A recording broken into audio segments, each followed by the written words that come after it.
సమస్యతో బాధపడుతున్నారా? ఇప్పుడు లేజర్ చికిత్సతో ట్రీట్మెంట్ రేంజ్ హాస్పిటల్స్ లో శాశ్వత పరిష్కారం. ఇప్పుడే సంప్రదించండి. నమస్తే, నేను Keshav. Welcome to Suman TV. Betting యాప్ల వ్యవహారం చినికి గాలివానగా మారుతుంది. కొద్ది అంశాల్లో ఇక్కడ రాజకీయ కోణాలు కూడా కనిపిస్తున్నటువంటి పరిస్థితి. వైఎస్ఆర్సీపీ అధికార ప్రతినిధిగా ఉన్న యాంకర్ శ్యామల ఇప్పుడు పోలీసు విచారణకి అటెండ్ అయ్యారు. ఆల్రెడీ కొంతమందిని ఇప్పటికే పోలీసులు ప్రశ్నించారు. కానీ ఫిర్యాదుల పరంపర మాత్రం యథావిధిగా కొనసాగుతుంది. చాలామంది బాధితులు అంటూ పోలీస్ స్టేషన్లు మెట్లెక్కుతున్నారు. ఫైనల్గా ఈ అంశం ఎక్కడ ల్యాండ్ అవుతుంది, ఏ విధమైన కన్క్లూజన్ తీసుకునే అవకాశాలు ఉన్నాయి, ఈ అంశాన్ని విశ్లేషించేటువంటి ప్రయత్నం చేద్దాం. మనతో పాటు అనలిస్ట్ లలిత్ కుమార్ గారు. నమస్కారం. నమస్తే కేశవ్. ఈ బెట్టింగ్ యాప్లకి ఫస్ట్ వచ్చినప్పుడు పెద్ద సీరియస్గా ఎవరు తీసుకోవాలా? ఎప్పుడైతే పెద్ద పేర్లు వచ్చినాయో, 25 మంది పైన కేసులు ఫైల్ చేయాల్సిన పరిస్థితి వచ్చిందో, అక్కడి నుంచి ఒక్కొక్కటి టర్న్ తీసుకుంటుంది. ఇప్పుడు ఫైనల్గా శ్యామల గారిని క్వశ్చన్ చేశారు. ఆమె బయటకు వచ్చి కూడా మాట్లాడారు. కోర్టు కేసులో ఉంది కాబట్టి ఇప్పుడు నేను మాట్లాడడానికి ఏం లేదు, కానీ విచారణ సహకరిస్తానని చెప్పారు. సో ఇందులో పొలిటికల్ అంశాలు, ఇప్పటివరకు సినిమా సెలబ్రిటీ యాంగిల్లో చూసాము, ఇప్పుడు పొలిటికల్ అంశాలు కూడా వచ్చి చేరుతున్నట్టుగా కనిపిస్తుంది. ఏ విధంగా ఇది మౌల్డ్ అయ్యే అవకాశం ఉంది? అంటే కేశవ్ గారు, ఫస్ట్ మనం బెట్టింగ్ యాప్స్ అనేసి వీళ్ళు సెలబ్రిటీలు కాబట్టి ప్రత్యేకంగా సమాజం అంతా వీళ్ళని చూసింది. బెట్టింగ్ అనేది ఈ వ్యవస్థ ఇదే ఈ తరహాలోనే లేదు. బెట్టింగ్ అనేది ఎన్నికల్లో బెట్టింగ్ చేయడం లేదా? ప్రభుత్వాలు ఏం చేస్తున్నాయి? క్రికెట్ బెట్టింగ్ జరగడం లేదా? ప్రభుత్వాలు ఏం చేస్తున్నాయి? దీనివల్ల ప్రాణాలు కోల్పోతున్నారు, సూసైడ్లు చేసుకుంటున్నారు. క్రికెట్ బెట్టింగ్ల వల్ల సూసైడ్లు చేసుకున్న వాళ్ళు ఉన్నారు. పొలిటికల్గా మొన్న ఎలక్షన్స్ కూడా చూస్తే వైసీపీ గెలుస్తుందని చెప్పి బెట్టింగ్ పెట్టేసిన వాళ్ళు కొంతమంది అప్పుల పాలేసి ఊర్లో వదిలిపెట్టిపోయిన వాళ్ళు కొంతమంది, ఆత్మహత్యలు చేసుకున్న వాళ్ళు కొంతమంది ఉన్నారు. దీనికి ఎవరు కారణం? ఇది మనం ఇదొక్కటే చూస్తున్నాం. ఈ బెట్టింగ్ అంశం సెలబ్రిటీస్ కాబట్టి ఇక్కడ ఏంటంటే, మనం ఇక్కడ యాంకర్ శ్యామల వైసీపీలో ఉంది కాబట్టి ఆమెను ప్రత్యేకంగా చూస్తున్నాము. ఆమె సినీ నటి, కొంచెం ఈ మధ్యనే కొద్దిగా ఎలివేషన్ వచ్చింది కాబట్టి ఆమెను కాన్సన్ట్రేట్ చేస్తున్నాం. అట్లాగే ఈ సోషల్ మీడియా ఇన్ఫ్లుయెన్సర్స్ కూడా కొద్దిమంది ఉన్నారు కాబట్టి ఈ బెట్టింగ్ యాప్స్ గురించి మనం మాట్లాడతాం. ఏంటంటే వీళ్ళు చేసింది తెలిసి చేశారా, తెలియక చేశారా అనేది తప్పే. ఇప్పుడు గవర్నమెంట్ కూడా ఏంటంటే, హవాలా ఉంది, ఏమైనా చేయగలుగుతుందా గవర్నమెంట్? ఇప్పుడు వీళ్ళు తప్పు చేశారు, వీళ్ళు బెట్టింగ్ యాప్ ప్రమోట్ చేశారు, దానివల్ల కొంతమంది నష్టపోయారు. ఇక్కడ బెట్టింగ్ యాప్స్ ప్రమోట్ చేశారని ఎవరో చెబితే వీళ్ళు కేసు కట్టారు తప్పితే, బెట్టింగ్ యాప్స్ వల్ల మేము నష్టపోయాము అని చెప్పేసి ఫిర్యాదుదారులు వచ్చి ఫిర్యాదు చేయాలి. కానీ ఇప్పుడు 1-2 కేసులు ఫైల్ అయ్యి విచారణ పరంపర మొదలైన తర్వాత ఇంకా చాలామంది కంప్లైంట్లు చేస్తున్నారు. మీరు అన్నట్టుగా ఒకవేళ క్రికెట్ బెట్టింగ్ కానీ, ఈ పొలిటికల్ బెట్టింగ్ కానీ జరిగితే, బెట్టింగ్ ఎక్కడ జరుగుతుందో తెలుసుకుని వెళ్ళే ఆసక్తి ఉన్నవాడు మాత్రమే అందులో పార్టిసిపేట్ చేస్తారు. ఇప్పుడు వీళ్ళు చేసిన ప్రమోషన్స్కి చేతిలో మొబైల్ ఉన్న ప్రతి ఒక్కరు డబ్బులు అందులో పెట్టచ్చు. సో అది పెద్ద క్రైమ్ అవుతుంది కదా. దాంతో పోలి చూసినప్పుడు ఇది మరింత ఆర్గనైజ్డ్గా జరుగుతుంది కదా. చర్యలు ఎవరిపైన తీసుకుంటారు? ఎందుకంటే అందరూ పోటీపడి ప్రచారం చేశారు ఎవరికాళ్ళు. ఇది లీగల్ కాబట్టి మేము ప్రచారం, ప్రకాష్ రాజ్ లాంటాడు జస్ట్ ఆస్కింగ్ అనే ప్రపంచం మొత్తాన్ని ప్రశ్నించడం ఆయనకి రైట్, పేటెంట్ రైట్ వచ్చినట్టుగా ఫీల్ అయ్యే వ్యక్తి. నాకు తెలియదు కాబట్టి నేను చేశాను అన్నాడు. కానీ ఇప్పుడు తెలియదు కాబట్టి చేశాననే దాన్ని ఎక్స్క్యూజ్ చేయాలా? జరిగిన నష్టానికి భర్తీ కానీ బాధ్యత కానీ ఎవరు తీసుకోవాలి? ఇక్కడ కేశవ్ గారు, ఒకటి వీళ్ళందరూ ఉన్నారు కదా, వీళ్ళందరిలో ఏం చేస్తారంటే, బెట్టింగ్ యాప్స్ చేసేవాడు ఫస్ట్ వీళ్ళను ఎట్లా మాయ చేస్తారంటే, వాళ్ళు ఇన్ఫ్లుయెన్స్ చేస్తారంటే, ఇన్ఫ్లుయెన్సర్స్నే ఇన్ఫ్లుయెన్స్ చేస్తారు వాళ్ళు. ఎట్లా చేస్తారంటే, మాకు గవర్నమెంట్ అప్రూవ్డ్స్ అన్ని ఉన్నాయండి అని చెప్పి ఒక పీడిఎఫ్ డాక్యుమెంట్ ఇస్తాడు వీళ్ళకి. మెయిల్ చేయటము, వాట్సాప్ చేయటము చేస్తారు. ఆ గవర్నమెంట్ డాక్యుమెంట్స్లో, ఆ పేజెస్లో ఈ బెట్టింగ్ యాప్కి పర్మిషన్ ఉంది, ఇది లైసెన్స్డ్ అని చెప్పేసి ఒక డ్రాఫ్టింగ్ ఉంటుంది, ఉండేసి కింద సీల్ కూడా ఉంటుంది. అది చూసి ఏం చేస్తారంటే, ఆథరైజ్డ్ ఇది, దీనికి ఏం ప్రాబ్లం లేదు, మనకు డబ్బులు ఇస్తామంటున్నారు వాళ్ళు చేస్తే అని వీళ్ళు ఏం చేస్తారంటే అవి ప్రమోట్ చేయటము, వాళ్ళు ఇమ్మీడియట్గా పేమెంట్ చేయటం చేస్తారు. దీంట్లో 2 తరహా ఉన్నాయి. ఒకటి, వీళ్ళు బ్యాంక్ ద్వారా ట్రాన్సాక్షన్ చేశారా అమౌంట్. ఇప్పుడు అంటే మనకు బయట వినపడేది కోట్లు వచ్చాయి, 1000 కోట్లు 10,000 కోట్లు అంటున్నారు, కానీ అంత ఉండదు. ఊరికే నోరు ఉంది కదా అని చెప్పి 1000 కోట్లు అని చెప్పి చెప్తుంటారు, కానీ అంత ఉండదు. ఒకవేళ అన్ని 1000 కోట్లు వీళ్ళకి ఇవ్వాలంటే వీళ్ళు బ్యాంక్ ట్రాన్సాక్షన్ ద్వారా జరిగితే ఇన్కమ్ ట్యాక్స్ వాళ్ళు ఐడెంటిఫై చేస్తారు. పట్టుకుంటారు. అవును.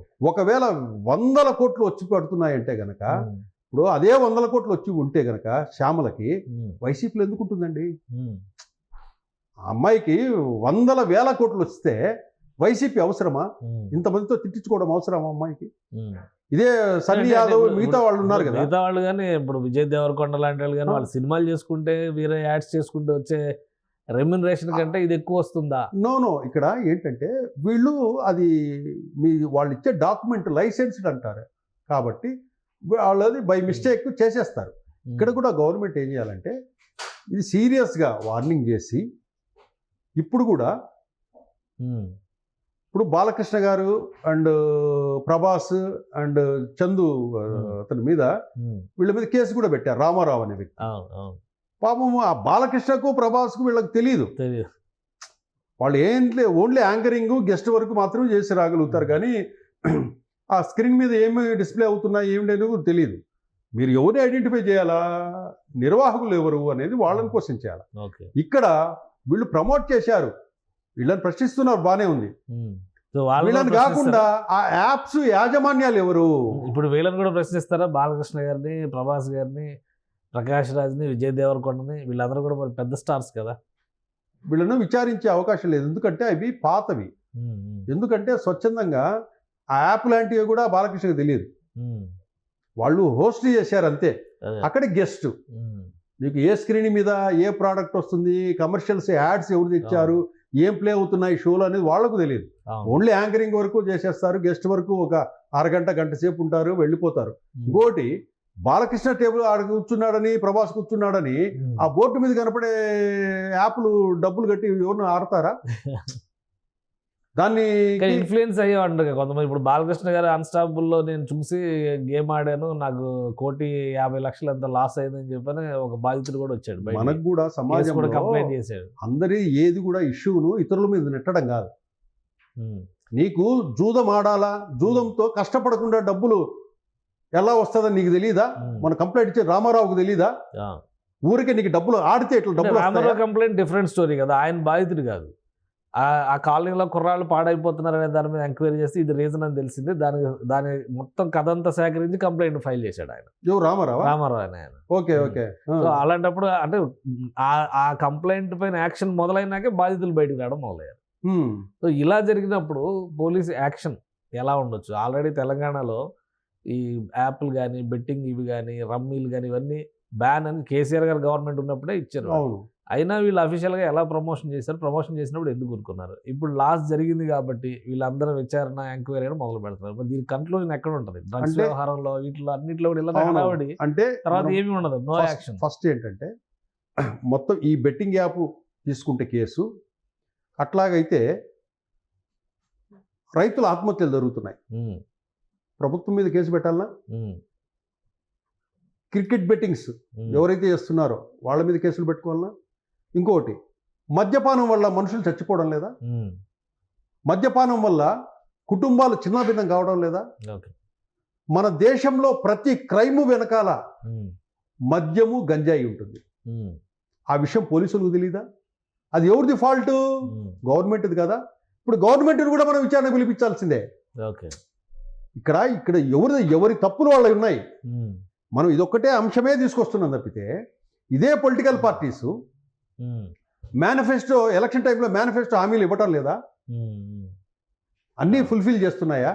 అట్లా మనం వీళ్ళ మీద కూడా మనం చర్యలు తీసుకోవాలి కదా. అట్లాగే స్టార్ హీరోస్ ఉన్నారు, బ్రాండ్ ప్రమోషన్ చేస్తున్నారు, బిజినెస్ ప్రమోషన్ చేస్తున్నారు.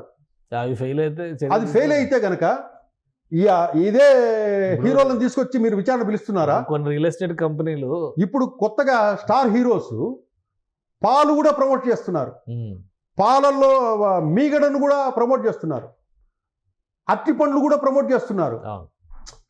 అంత స్థాయికి వీళ్ళు దిగజారి వస్తున్నారు.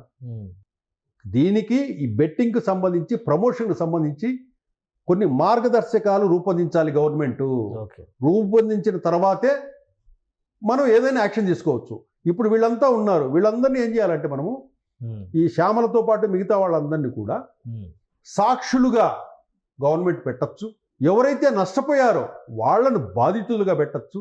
ఎవరైతే యాప్ ఓనర్స్ ఉన్నారో అంటే వాళ్ళను నిందితులుగా పెట్టచ్చు. ఇంత పెద్ద బెట్టింగ్ వ్యవహారాలు నడుస్తున్నాయంటే పొలిటికల్ ఇన్ఫ్లుయెన్స్ లేకుండా నడుస్తుందా ఇందులో? ఇంకోటి అది కూడా లాస్ట్ టైం ఒక యాప్ విషయంలో జరిగిన ఛత్తీస్గఢ్ సీఎం లాంటి వ్యక్తి ఆరోపణలు ఎదుర్కొన్నారు. చెప్తున్నాను మహాదేవ్ బెట్టింగ్. ఇంకోటండి, పబ్బు బిజినెస్ చేసే వాళ్ళలో బ్యాక్ ఎండ్ లో ఎంతమంది పొలిటీషియన్స్ ఉన్నారు? బ్రాందీ షాపులు, వైన్ షాపులు ఉన్నాయా? అవన్నీ ఏ పొలిటికల్ లీడర్స్ అండర్లో ఉన్నాయి? పబ్బుల్లో డ్రగ్స్ దొరుకుతుంది కదా హైదరాబాద్ పబ్బుల్లో. దావుద్ ఇబ్రహీంతో ఎన్ని రోజులు బిజినెస్ ఎవరు చేశారు? హవాలా ఇప్పటికీ ఎందుకు ఎలా జరుగుతోంది? వీటన్నిటికీ వెనక రాజకీయ శక్తి ఒకటి ఉంటుంది. వ్యవస్థలన్నీ ఈ పొలిటికల్ వ్యవస్థే వీటిని శాసిస్తుంటుంది. ఈ పొలిటికల్ వ్యవస్థే ప్రభుత్వాలను స్థాపిస్తుంటుంది, పరిపాలన ఇదే చేస్తుంటుంది. ఇదే వ్యవస్థ వీటిని డబ్బు ఎక్కడైతే ఉంటుందో అక్కడ ఈ వ్యవస్థ సంచరిస్తూ ఉంటుంది. కాబట్టి దీన్ని ఎవడూ కాపాడలేడు.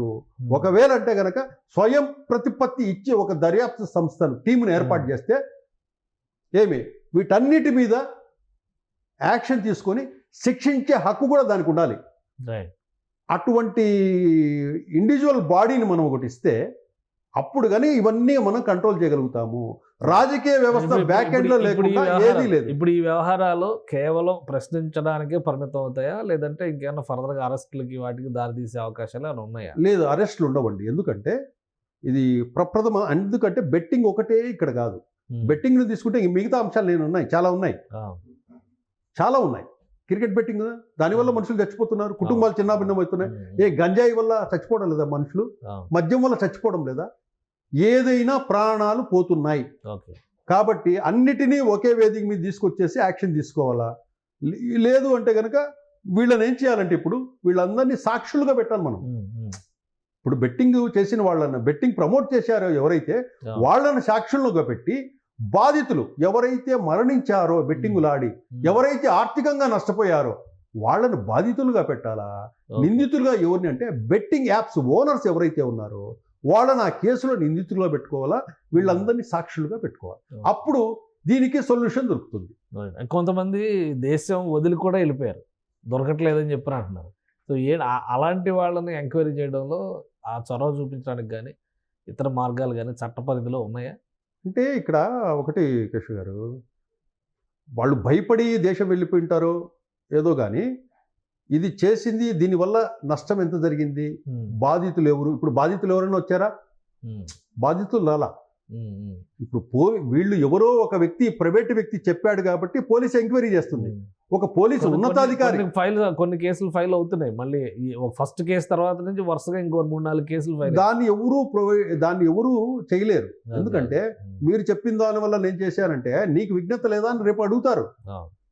కాబట్టి ఇప్పుడు జరిగిన వాటిని వీళ్ళు సాక్షులు అవుతారు. ఇప్పుడు కేసు తేలాలంటే ఇప్పుడు ప్రమోషన్ చేసిన వాళ్ళంతా కూడా సాక్షులు అవుతారు.